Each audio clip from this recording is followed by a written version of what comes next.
이스라엘 백성들에게 가나안 땅의 건설이 저들에게 주신 하나님의 축복의 나라의 회복이라면, 천국 건설의 회복이라면 오늘 이 시대에 우리들에게 주는 프라미스 랜드는 무엇일까?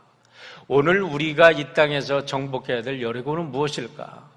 오늘 우리들에게 다가오는 그 영적인 그 전쟁은 어떤 전쟁일까라는 것들을 말씀의 원리를 통해서 찾아보면서 오늘 우리의 삶을 살아가자라는 것입니다. 오늘 2부 예배는 감독님이 오셔서 설교를 하십니다. 제가 24년 동안 UMC 목회자로 있는 동안에 이 예배 시간에 감독님을 초대한 건 처음이에요. 감독님을 보니까 너무너무 바쁘세요. 어저께도 감독님이 주재하는 미팅에 우리 노스 할리우드 UMC에 있었는데요. 정말 감독님 저러다 쓰러지지 않을까라고 걱정될 정도로 그렇게 열심히 지금 뛰고 계십니다. 그래도 오늘은 제가 여호수아를 잠깐 건너뛰고 우리 2부와 예배를 밸런스를 맞추기 위해서 에스겔서를 가지고 우리 사명자들이 사명을 감당하기 전에 필요한 것이 무엇인가라는 것에 대해서 말씀을 드리려고 합니다. 우리를 부르시는 하나님이라는 제목으로 말씀을 드립니다. 에스겔서 1장을 읽어보면 여러분들이 조금 전에 그 일부만 읽었는데요. 도대체 무슨 말인지 여러분들 이해가 안 되실 겁니다. 근데 이해가 안 되는 게 너무 당연합니다. 이해가 되면 이상한 거예요. 왜냐하면 영이신 하나님, 우주 만물을 창조하신 하나님, 그리고 한 번도 인간에게 당신의 존재 모습을 드러내지 않으신 하나님을 인간의 언어로 표현한다는 것이 가능한 일입니까? 그건 불가능한 일이에요. 그래서 하나님을 만나서 하나님을 표현한다는 것은 어쩔 수 없이 상징적인 언어로밖에는 표현할 수 없고, 자기가 아무리 봤다 할지라도 그것을 정확하게 어떤 글로 묘사한다는 것은 불가능한 일이에요. 우리가 무엇을 봤다고, 제가 아름다운 경치를 보고 왔는데 그걸 제가 글로 써낸다 그러면 그 글을 보고 얼마나 많은 사람들이 감동하겠습니까? 그림을 그려낸 데를 얼마나 많은 사람들이 그걸 보고 그림을 보고 감동하겠습니까? 마찬가지라는 거예요. 그렇기 때문에 성령께서 감동을 주셔서 이렇게 어떠한 상징적인 언어로 하나님을 묘사한 장면이기 때문에 이 에스겔서 1장을 이해하는 것은 쉬운 일이 아닙니다. 그러나 성경을 연구해보면 에스겔서 1장만큼 하나님의 속성을 정확하게 드러낸 성경책은 없다는 것을 우리가 알게 됩니다. 1절로 3절의 말씀을 먼저 보겠습니다. 30째 해 넷째 달 초 닷새에 내가 그발강가 사로잡힌 자 중에 있을 때에 하늘이 열리며 하나님의 모습이 내게 보이니 여호와긴 왕이 사로잡힌 지 5년 그달 초 됐더라. 갈대아 땅 그발강가에서 여호와의 말씀이 부시 아들 제사장 나 에스겔에게 특별히 임하고 여호와의 권능이 내 위에 있느니라. 이렇게 말씀합니다. 오늘 멀티미디어의 팀이 조금 미스커뮤니케이션이 있는 것 같아요. 여러분 성경을 좀 보셔야 될 것 같아요. 자, 여기 보면요, 30째 넷째 달 초 닷새, 이게 도대체 무슨 말일까? 이게 도대체 이 시간이 어떤 시간을 나타내는 것일까? 그런데 이 시간이 2절에 나오는데 여호야긴 왕이 사로잡힌 지 5년 그달 초 됐다라는 거예요. 그달 초 됐어요. 그러면 이 40째 해 넷째 달이 여호야긴 왕이 사로잡힌 지 5년과 무슨 관계가 있을까라는 것을 우리가 깊이 연구를 해보면요, 여기에 놀라운 사실을 발견하게 됩니다. 이스라엘의 역사를 보면 이스라엘은 3차에 걸쳐서 바벨론 포로로 붙잡혀갑니다. BC 605년, 그리고 BC 597년, 그리고 3차 포로 BC 586년에 완전히 이스라엘이 망하고 예루살렘이 불타고 이제 이스라엘이 운명이 끝났어요. 그러고서 이제 바벨론 포로로 잡혀갑니다. 그런데 지금 여호야긴이 잡혀간 지 5년째 되는 해다라는 그 역사적인 기록은요, 2차 포로인 BC 597년을 기준으로 해서 5년이 지난 째 그를 말해요. 그러니까 BC 592년 정확한 시간을 말합니다. 그런데 그것이 30째 해 네 번째 달 다섯째 날하고 무슨 관계가 있을까라는 거예요. 그것이 바로 여러분 여기에서 우리가 이 본문을 해석하는데 우리 각자에게 우리가 이 말씀을 적용할 때 굉장히 중요한 말씀이 되는데, 이것이 바로 에스겔이 30살이 되는 생일날이라는 겁니다.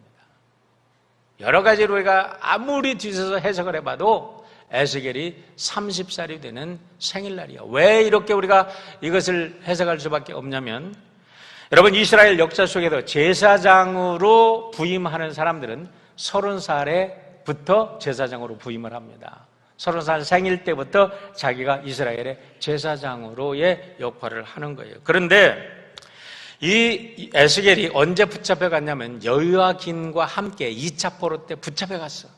그러니까 25살의 젊은 청년이 민족이 거의 망하는 그런 바벨론의 말갈국에 민족이 그냥 처참하게 무너지는 모습을 보고 이제 제사장의 입장으로 30이 되면 제사장이 돼야 될 사람이 포로로 잡혀간 겁니다.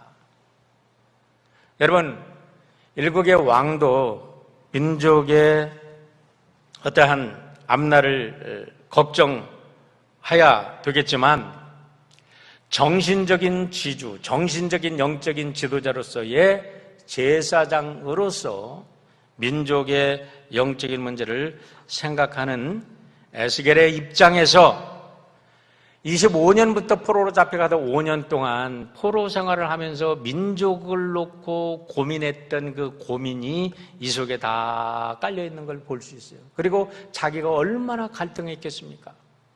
도대체 하나님은 계신 겁니까? 하나님께서 이 민족을 택하신 것입니까? 하나님께서 예루살렘을 지켜주신다고 하고 하나님께서 우리 민족을 택하셨다고 하는데 어떻게 저 이방 민족에게 의해서 이렇게 깡그하게 이렇게 처참하게 무너지고 우리들의 가족들과 우리의 형제 자매들이 피 흘리며 죽고 그 무지막지한 군사들에 의해서 처참하게 강간을 당하고 죽어가는 그런 모습을 목격한 이 에스겔의 입장에서 볼 때 얼마나 고통스럽겠냐면, 그러면서 자기가 제사장으로서 운명적으로 정해진 제사장직을 이렇게 이제 해야 될 그 제사장의 운명적으로 제사장이 되어야 될 그 신분으로서의 그 에스겔의 입장을 생각하면 여러분 이 속에 얼마나 많은 갈등이 들어있는지 몰라요. 그걸 읽어야 돼, 우리가. 1595년 8월 15일.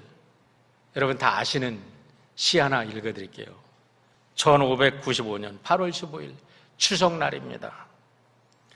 이순신 장군이 삼도수군 통제사로 있을 때 난중일기에 이렇게 기록하고 있는 거지요. 우리 국어 시간에 다 배웠잖아요. 한산섬 달 밝은 밤에 수루에 홀로 앉아 큰 칼을 옆에 차고 씨름하는 차에 어디서 일성가는 남의 애를 끝나니. 저기 혼자 잘 먹고 잘 살자고 하는 사람들은 도저히 이게 이해가 안 되는 거야. 한삼선 달이 밝았습니다. 그날은 난중일기를 보면요, 우리 이순신 장군이, 제가 난중일기 책을 사서 보면서 놀란 게 있어. 이순신 장군이 7년 임진왜란 때에 하루도 안 빼놓고 일기를 썼다는 거예요. 이야, 대단한 분이에요. 언제만 일기가 빠졌냐면 원균의 모함으로 감옥에 들어가서 일기를 쓸 수 없을 때, 아무것도 없을 때만 일기를 안 썼어. 그리고 하루도 일기를 빼놓지 않고 썼는데 반드시 빼놓지 않고 쓴 게 뭐냐면 날씨입니다. 날씨. 오르는 날이 밝았다. 오르는 바람이 어떻게 분다. 왜 그렇게 날씨를 중요하게 여겼을까? 해군 제독이었기 때문에. 여러분, 그 삶 속에 그냥 그분의 삶이 드러나는 거예요. 그런데 그 맑은 중추절 날 망로에 홀로 앉아서 민족을 생각하는 거예요. 큰 칼을 치고 민족의 앞날을 생각하니까 너무나 깜깜해. 근데 어디서 불필이 부는 피리 소리가 애간장을 끊어낸다. 애간장을 끊어냈어. 왜요? 민족이야. 민족이 풍전등화 앞에 놓여있는 그 아픔을 보고. 그런데 저는 이 에스겔서를 읽으면서 이순신 장군에 대해서 우리가 배웠기 때문에 이순신 장군이 눈에 왔다 갔다 하는 거예요. 그런 모습이 민족의 앞날을 생각하고, 그것이 오늘 우리에 온다면 오늘 이 시점에서 교회의 운명이 세상의 어떤 세속적인 물결로에 교회의 운명이 왔다 갔다 하고 교회가 어떻게 되고 갈 길이 없는 오늘의 이 시대를 바라보며 우리가 에스겔의 심정으로, 우리 조국을 고민했던 이순신 장군의 심정으로 오늘 이 시대를 바라봐야 되지 않겠냐 이 말입니다. 민족의 운명 앞에서 자신이 감당해야 될 제사장의 사명을 놓고 깊은 시름에 빠졌던 에스겔 앞에 그 30살이 되는 그날 그발강가를 깊은 시름에 빠져서 거닐고 있었다는 거예요. 그런데 갑자기 메소포타미아 평원을 지도보면서 섬찟한 폭풍이 몰려오는데 대지를 완전히 까맣게 뒤집어 엎으면서 그 큰 구름 속에 천둥 번개가 번쩍번쩍 막 치면서 막 우르릉 쾅쾅 하면서 번개가 치면서 달려옵니다. 4절을 보세요.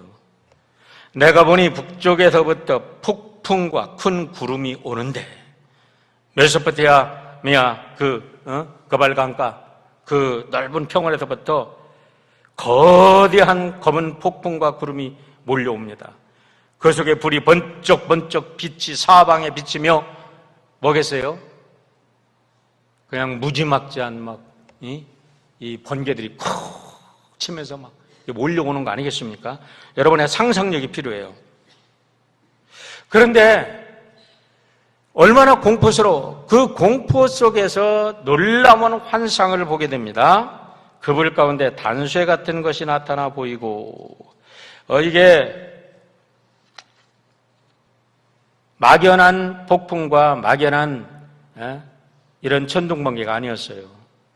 그 천둥번개를 동반한 폭우를 들여다보니까 이제까지 듣지도 보지도 못한 신기한 형상이 그 속에 있음을 에스겔이 보게 된 거예요. 오늘 여러분의 상상력이 필요하다 그랬어요. 거기에 환상을 보니까 5절부터 14절을 보면 네 생물의 환상이 보입니다. 그리고 15절부터 21절을 보면 수레바퀴의 환상이 보이고요. 21절로 26절을 보면 궁창 위에 앉아있는 하나님의 보좌를, 그리고 보좌 위에 앉아있는 하나님의 형상을 어렴풋이 본 세 가지를 보게 된 겁니다. 근데 이것이 바로 에스겔이 만난 하나님의 속성이고, 우리가 어떤 일을 하기 전에, 무슨 일을 하기 전에 하나님의 일을 감당해야 될 사람들은 하나님과의 이와 같은 만남이 먼저라는 거예요. 그래도 존재가 먼저 변화되면 무슨 문제가 주어지든, 무슨 사명이 주어지든, 무슨 일이 주어지든 일은 문제가 아닙니다. 존재의 변화가 먼저라는 거예요. 그 존재가 변화되고 나니까 어떤 사명이 주어지든 그 사명을 위해서 생명을 거는 거 아닙니까? 그런데 네 생물의 환상을 보세요. 모양은 그 네 생물이 사방을 향하고 있습니다. 앞에 전면에는 사람 같은 얼굴을 향하고 있고, 오른쪽에는 사자 같은 얼굴을 향하고 있고, 왼쪽에는 소 같은 형상이 있고, 뒤쪽에는 독수리 같은 형상이 있는데 몸뚱아리는 사람 같아. 다리는 곧은 발바닥, 송아지 발바닥 같고 막 구릿빛같이 빛나고 사방에는 날개가 날개가 4개씩 달려 있어.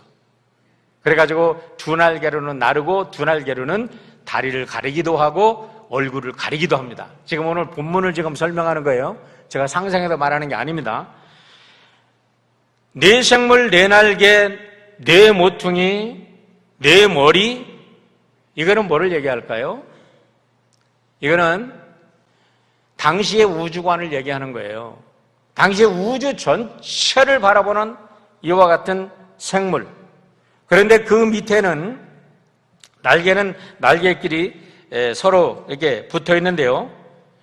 날개가 한번 나르면 돌이키지 않고 직선으로 곧게 날랐다고 지금 9절에서 얘기합니다. 9절에 보면 날개는 다 서로 연하여 있으며 행할 때는 돌이키지 아니하고 일제히 앞으로 곧게 행하여 그렇게 얘기하고 14절에 보면 그 생물의 왕래가 번개같이 빠르더라라고 얘기합니다. 그 생물은요, 사실 번개같이 빠르다라는 표현은 뭐냐면 그 생물은 어떤 생물이냐면 어느 한 군데 있다고 하면 했는데 보니까 다른 쪽에도 있는 거야. 우주의 끝에 이쪽 끝에 있다고 그랬는데 보니까 이쪽 끝에도 있어. 저쪽 끝에 있다고 그랬는데 이쪽 끝에도 있어. 무엇을 얘기합니까? 하나님의 옴니프레전스를 얘기하는 거예요. 이런 우리가 환상, 이와 같은 상징의 언어를 읽어내지 못하면 오늘 본문이 드러내는 하나님의 존재를 알지 못하는 거예요.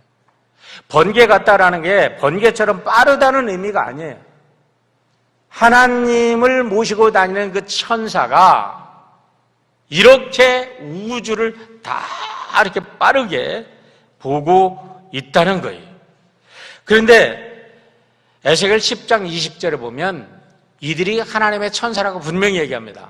10장 20절에 이렇게 얘기합니다. 그들은 또다시 그 생물을 보는데요, 내가 그발 강가에서 환상을 보았을 때 본 것으로 이스라엘 하나님을 떠받들고 있었던 생물들이다. 나는 그들이 그룹임을 알 수 있었다 그래요. 그룹, 천사. 하나님께서 창세기에 하나님께서 에덴 동산을 지키게 했던 그 천사임을 알 수 있었다라는 거예요. 천사의 모습이 그렇다는 거죠. 천사의 모습이 사람의 얼굴을 하고 있어요.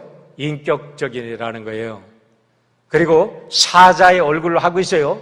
용맹스럽기가 한이 없다는 거예요. 소의 얼굴을 하고 있어요. 인내, 어떠한 환경에서도 굴하지 않고 인내하며 자기의 길을 꾸준히 가는 그런 하나님의 신실함을 표현하는 거예요. 독수리 같은 형상이라는 것은 그렇게 재빠르고 날래고 용감한 것을 얘기하는 거죠. 이 천사들 아래에 이제 네 바퀴가 나옵니다. 네 바퀴. 자, 보세요. 15절부터 21절에 나옵니다. 그때 내가 그 생물들을 바라보니 그 생물들의 곁에 땅 위에 바퀴가 하나 있는데 그 바퀴는 내 얼굴을 따라 하나씩 있었다. 네 생물의 4개의 얼굴을 가지고 있는데 얼굴마다 그 땅 아래에 연결된 바퀴가 하나씩 있었답니다. 여러분, 이것도 상상력이 필요한데요. 이제 우리 전사님이 지금 좀 늦게 도착하셨는데 이게 지금 되는지 모르겠어요. 자, 우리 과학을 공부한 사람들은 자이로스코프라는 것을 물리학에서 공부를 하셨을 거예요. 자이로스코프. 여러분들 어렸을 때 공부하셨는데 아마 기억이 다 없으실 거예요. 16절 한번 보세요. 그 바퀴의 형상과 구조를 보니 그 형상은 빛나는 녹주석과 같고 네 바퀴의 형상이 모두 똑같으며 그 구조는 마치 바퀴 안에 바퀴가 들어있는 것처럼 보였다. 환상을 통해서 본 거예요. 바퀴 안에 바퀴가 있는 게 있었다. 공학적으로 어떻게 설명할 것인가? 뭐라고 설명할 것인가? 한번 자이로스코프 형상이 다운이 됐나요? 한번 보여줄 수 있어요? 없으면 넘어갑니다. 자, 한번 보세요. 이거를 어쩔 수 없이 이거를 이해하려고 하니까 어떻게 이게 생겼을까 하고 고민해 보면 아마 이런 형상이 아닐까. 바퀴 안에 바퀴가 있습니다. 그런데 저 안에 이거를 이제 돌려 봅니다. 자이로스코프의 아주 독특한 형상이에요. 저 자이로스코프의 원리는 비행기에도 쓰이고 이 세상의 모든 중심을 잡는 모든 거에 다 저 원리가 쓰이고 있어요. 지금 비행기가 이렇게 가는데 뭐 이렇게 옆으로도 가고 그래도 중심을 잡고 있어요. 근데 저게 지금 돌아갑니다. 계속해서. 자, 한번 보세요. 돌리면요, 어디나 세워놔도 저기 흔들리지 않고 중심을 잡고 돌아갑니다.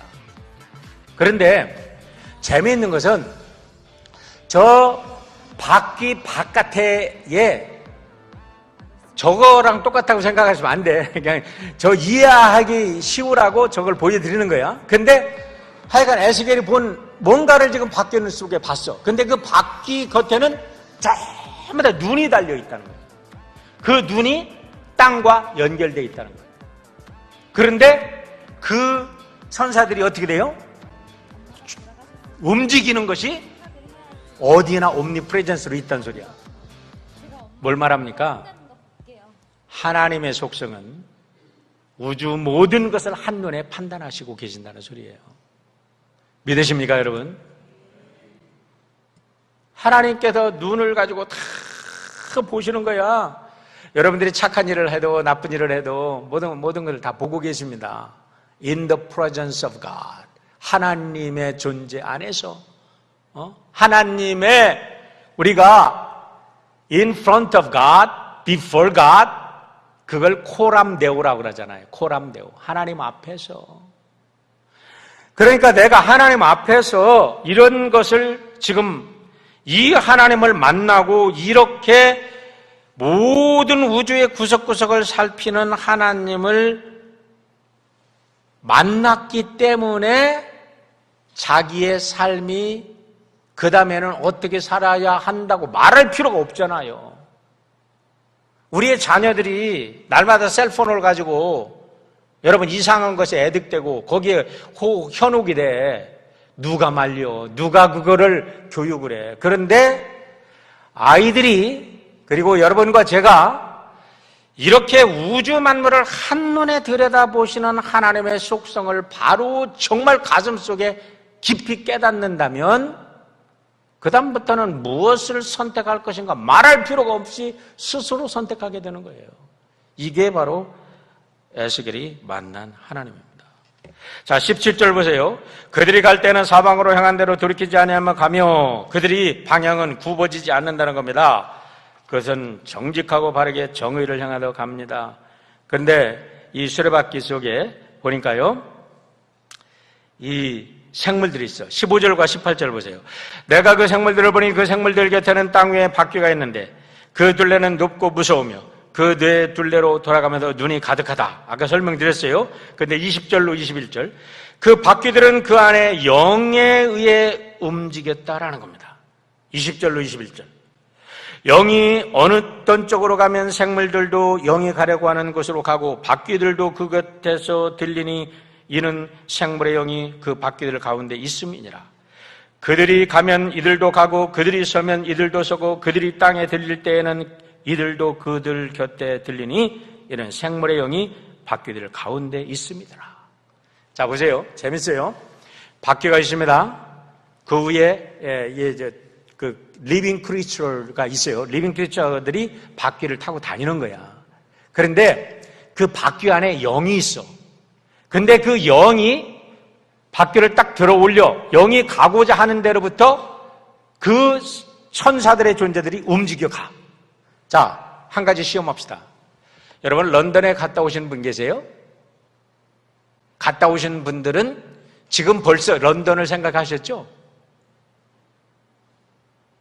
여러분, 런던이라는 공간이 먼 거리가 아니야. 여러분의 영으로 쫙 하면 벌써 런던에 갔다 오신 거야. 여러분, 고향 생각나시죠? 고향에서 물장구 치던 생각 나십니까? 어렸을 때 여러분의 고향의 생각이 나실 거예요. 이 영이라는 것은 시공을 초월해서 영이 가고자 하는 곳을 간다는 의미는 시공을 초월해서 어디든지 우주의 구석구석, 우주의 이쪽에서 아까도 설명했지만 이 우주의 저쪽까지도 순간에 가는 것을 이야기하는 거예요. 그러니까 하나님의 영이 우주 만물을 다 살피고 계시는 것을 보게 되는 거예요. 다시 말하면 전지전능 무소부재의 하나님의 속성을 본문은 그림을 통해서 우리들에게 보여주고 있다는 겁니다. 이것이 에스겔서가 우리들에게 주는 위대한 메시지예요. 이 하나님을 만날 때 우리들의 인생이 본질적으로 바뀌는 거죠. 그런데 보세요. 자, 문제는 이것은 지금까지는 하나님이 아니셔. 하나님을 보좌하는 천사일 뿐이에요. 22절과 28절을 보세요. 그 생물의 머리 위에는 수정 같은 궁창의 형상이 있어 보기에 두려운데 그들의 머리 위에 펼쳐져 있고, 생물의 머리 위에 수정 같은 궁창이 있다라는 거 있어요. 뭐를 말합니까? 생물의 아래에는 땅이 있어. 생물의 위에는 궁창이 있는데 그 궁창 위에 뭐가 있어요? 26절 다 같이 읽을까요? 굉장히 중요한 개념입니다. 26절 같이 읽습니다. 시작. 그 머리 위에 있는 궁창 위에 보좌의 형상이 있는데 그 모양이 남보석 같고 그 보좌의 형상 위에 한 형상이 있어 사람의 모양 같더라. 궁창 위에 보좌의 형상만 봤어요. 그 형상이 사람의 모양 같더라 그랬어. 사람의 모양 같더라는 게 무슨 말씀이에요? 창세기 1장에 보면 하나님이 사람을 누구의 형상대로? 하나님의 형상대로. 그래서 하나님도 사람의 형상대로 보이는 거예요. 우리가 하나님의 형상을 가진 존재예요. 여러분, 이것을 얘기하는 거예요. 하나님이 우리의 육체처럼 이렇게 보였다는 게 아니라 우리의 형상을 이해하는 게 굉장히 중요해요. 이미지 오브 갓. 하나님의 형상대로 우리가 창조되었고 우리 하나님을 보니까 우리의 형상처럼 아이덴티파이에 대해서 보이는 거야. 그죠? 그런데 중요한 게 뭐냐면 땅이 있습니다. 땅 위에 생물들이 있어요. 이 생물들은 우주를 다 관장합니다. 땅을 지구라고만 보지 말고 우주라고 보시면 돼. 궁창, 하늘. 근데 하나님은 어디 계셔요? 그 궁창 위에 보좌 위에 계셨다.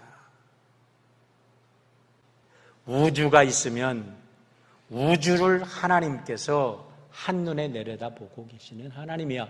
우주 한 귀퉁이에 계신 하나님이 아니라는 거예요. 할렐루야!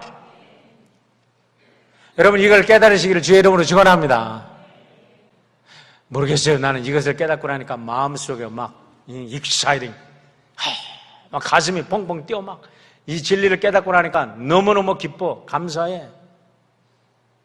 하나님이 무소부재. 그 전에도 얘기했잖아요. 유치원생이 하나님 어디 계셔? 엄마, 하나님이 유치원에 갔더니 선생님이 하나님 어디나 계시다고 그러는데 이 부엌에도 계실까? 그랬대. 계시지. 그러면 하나님이 이 컵 속에도 계실까? 애가 물었대잖아요. 엄마가 대답해놓고 할 말이 없잖아. 그러면 maybe 그러니까 I got him. 내가 하나님 붙잡았다 그래대잖아. 하나님이 어디나 계시다는 개념을 잘 보십시오. 자, 이게 우주라고 보십시오. 그런데 지금 오늘 개념이 뭐를 얘기하냐면 하나님이 궁창 위에 보좌 위에 계십니다. 그래서 이 천사들이 모든 눈을 가지고 순간적으로 우주의 모든 것을 판단합니다. 그러면 하나님께서 모든 것을 보고 계십니까? 안 보고 계십니까? 하나님은 무소부재하십니까? 아니십니까? 하나님은 시공을 초월하십니까? 아니십니까? 여러분, 성경이 우리들에게 말씀하신 하나님은요, 인간의 좁은 생각으로, 인간의 어떤 그 제한적인 생각으로 상상할 수 없는 어마어마한 하나님을 우리들에게 이야기해 주고 계십니다. 오늘 본문이 바로 이겁니다. 자기 민족이 망해갑니다. 민족의 불이 꺼졌습니다. 희망의 등불이 꺼졌습니다. 그런데 이제 자기는 그 속에서 제사장의 역할을 해야 되는데 하나님 어떻게 하면서 고통스러운 고통을 부르짖고 하나님은 죽었나 보다, 하나님은 우리 민족을 버렸나 보다 하고 고통하던 그 에스겔이 이런 하나님을 만나고 나니까 완전히 에스겔의 존재가 새롭게 변해든 줄 믿으시길 바랍니다. 그래서 에스겔서를 연구해 보면 그때부터 에스겔이 기가 막힌 하나님의 역사를 이루는 그런 위대한 인간으로 태어나요. 율법의 메인 하나님이 아닙니다. 뭐든 지식적으로 배워서 느끼는 하나님이 아닙니다. 이제는 자기의 모든 존재 자체를 완전히 변화시켜서 이끌어가시는 성령의 이끌음을 받고 유체 이탈까지 하면서 그의 영이 갑자기 그냥 예루살렘으로 가서 예루살렘의 성전 곳곳을 살피고 모든 세계 곳곳을 살피는 그런 놀라운 신비한 현상들이 에스겔서에서 우리들에게 보여주고 계신 거예요. 여러분, 환상의 이야기라고 생각하실 수도 있습니다.